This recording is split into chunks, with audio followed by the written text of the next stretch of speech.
प्रभास क्षेत्र, जिसको आज हम सब गिर सोमनाथ के नाम से जानते हैं, सनातन धर्म में अत्यंत महत्वपूर्ण स्थानों में इसकी गणना होती है, जहां महादेव प्रथम ज्योतिर्लिंग श्री सोमनाथ के नाम से विराजते हैं।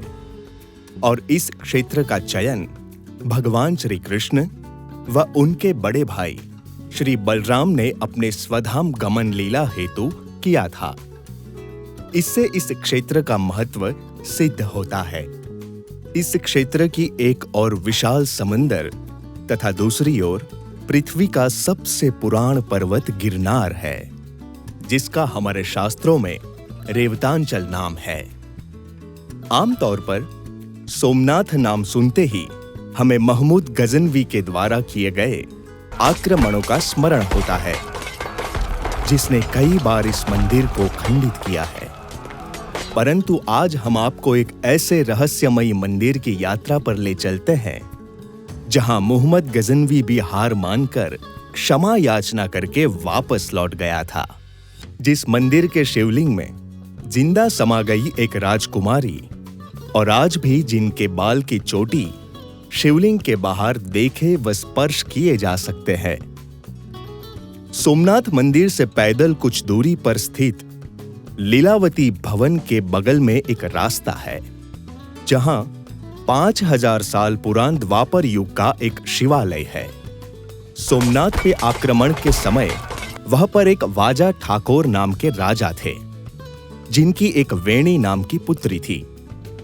राजकुमारी वेणी, जो नित्य इस प्राचीन शिवालय में दर्शन व पूजन करने आया करती थी। वाजा ठाकुर, जिसे पराजित करना कठिन था, तो शत्रु ने उनकी पुत्री राजकुमारी वेणी को शिवालय से बंदी बनाने का विचार किया, यह सोचकर कि यदि राजकुमारी उनके हाथ लग जाती है तो वाजा ठाकुर को हराना सरल हो जाएगा। इसी मनसा के साथ महमूद गजनवी के सैनिक मंदिर पर आक्रमण करते हैं। राजकुमारी वेणी तभी नित्य की भांति अपनी पूजा में लीन थी। राजकुमारी वेणी को शत्रु के आक्रमण का पता चलता है। राजकुमारी अपनी रक्षा के लिए महादेव से प्रार्थना करती है। अपने भक्त की पुकार सुनते ही भगवान आशुतोष का शिवलिंग बीच में से 2 भागों में बंट जाता है और आवाज आती है, राजकुमारी, आप इस शिवलिंग में बैठ जाएं। राजकुमारी शिवलिंग में बैठ जाती है और शिवलिंग पहले की भांति वापस जुड़ जाता है। पर राजकुमारी की चोटी शिवलिंग के बाहर रह जाती है। शत्रु के सिपाही उस चोटी को छुए इससे पहले ही चोटी पत्थर की हो जाती है। यह सब देखकर महमूद गजनवी के सैनिक विस्मय में पड़ जाते हैं। फिर भी वो शिवलिंग को तोड़ने का प्रयत्न करते हैं और तभी शिवलिंग में से सैकड़ों जहरीले भंवरे निकलते हैं।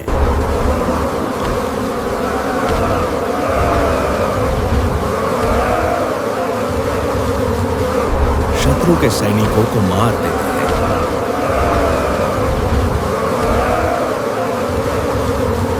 और समंदर के किनारे महमूद गजनवी की छावनी थी, वहां जाकर हाहाकार मचा देते हैं।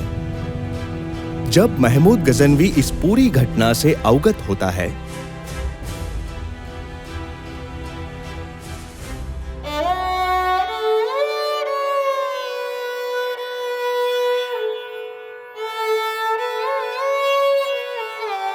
तब वह उस शिवलिंग पहुंचकर महादेव जी से क्षमा याचना करता है।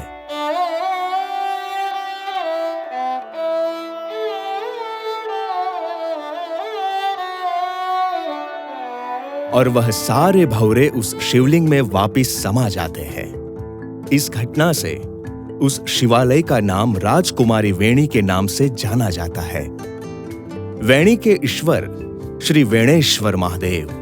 यह सारी कहानी हमको मंदिर के पुजारी से ज्ञात हुई है।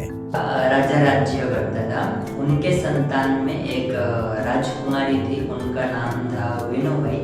वो यहाँ पे डेली पूजा सेवा करने आती थी। जब सन 1024 में मोहम्मद गजनवी भगवान सोमनाथ का दंड धन दौलत लूटने आया था। तो उसके सैन्य को इस बात का पता चलता है कि जो यहाँ की राजकुमारी है वो यहाँ अकेले पूजा सेवा करने आ रही है। तो उन लोगों ने सोचा कि अगर ये राजकुमारी हम लोगों के हाथ में आ जाएगी तो जो यहाँ का राजा है वो आसानी से हार जाएगा और गजनवी की जीत आसान हो जाएगी। ऐसा सब सोचकर गजनवी के 150 आदमी यहाँ पर आते हैं राजकुमारी का अपहरण करने के लिए।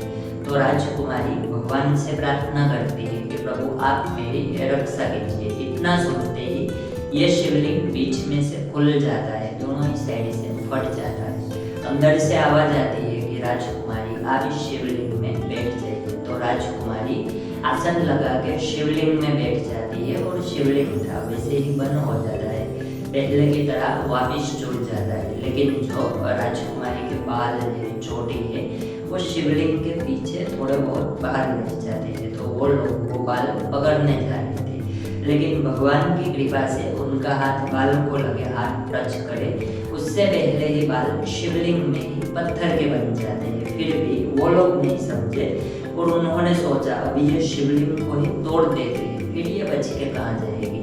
तो शिवलिंग में आगे की ओर 4 गड्ढे हैं, वो सब तीक्ष्ण हथियारों से तोड़ा गया है। जब वो लोग ऐसे शिवलिंग पर प्रहार करने लगे तो भगवान को बहुत ही गुस्सा आ जाता है। तो भगवान ने शिवलिंग में से जहरीले भ्रमर छोड़े, मधुमक्खी जैसे आते हैं वो, और भगवान ने उनमें बहुत ज्यादा जहर छोड़ दिया। तो वैष्णवी के आदमियों को यहाँ पे उन बहुरों ने काट काट कर मार गिराया और वैष्णवी की छावनी सोमनाथ समुद्र किनारे थी। उधर भी बहुरे पहुंच गए और उधर भी उसके आदमियों को मारने लगे और कोलाहल मचाने लगते हैं। फिर वैष्णवी को पता चलता है कि मेरे आदमियों ने यहाँ पे ऐसी ऐसी गलती की है। तो वैष्णवी घबराकर वहाँ से यहाँ आकर भगवान से माफी मांगता है। तो भगवान उसको माफ कर देते हैं और भवरे आके वापिस शिवलिंग में समा जाते हैं। और जब से इस शिवलिंग में वेणुबाई नाम की राजकुमारी समा गई, तभी से इस शिवलिंग का नाम वेणेश्वर हुआ। और स्थानीय लोगों में भी यह बहुत प्रचलित है।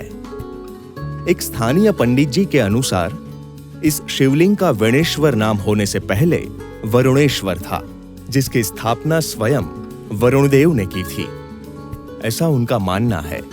और स्कंद पुराण में भी इसका वर्णन मिलता है। और दर्शन के बाद हमारा भी यही मानना है कि यह स्थान बहुत ऊर्जावान और जागृत है। आज भी यह मंदिर अपनी प्राचीनता को समेटे हुए है। आज भी उस राजकुमारी की चोटी शिवलिंग में मौजूद है, जिसका हम दर्शन व स्पर्श कर सकते हैं। शिवलिंग में महमूद के सैनिकों द्वारा किया हुआ प्रहार और जहां से भौरे निकले थे वे निशान भी मौजूद है, जिसका भी स्पर्श और दर्शन होता है। इस मंदिर में हर किसी को पूजा व अभिषेक की अनुमति है। इस शिवालय में कभी ताला नहीं लगता। भक्त बाबा के पास आधी रात को भी जा सकते हैं। स्थानीय लोग बाबा को बापा कहते हैं। बापा यानी पिता। इस मंदिर में गिरनार के प्रसिद्ध सिद्ध संत श्री महाकाल बापू भी गिरनार से नित्य आया करते थे। उनका त्रिशूल आज भी मंदिर के धुनी में मौजूद है।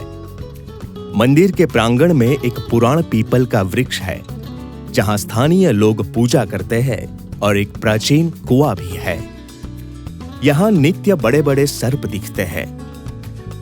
अंत में सबकी ओर से बाबा से प्रार्थना है, काल हर, कष्ट हर, रोग हर, दुख हर, दारिद्र हर, भय हर। नमः पार्वती पते हर हर महादेव हर।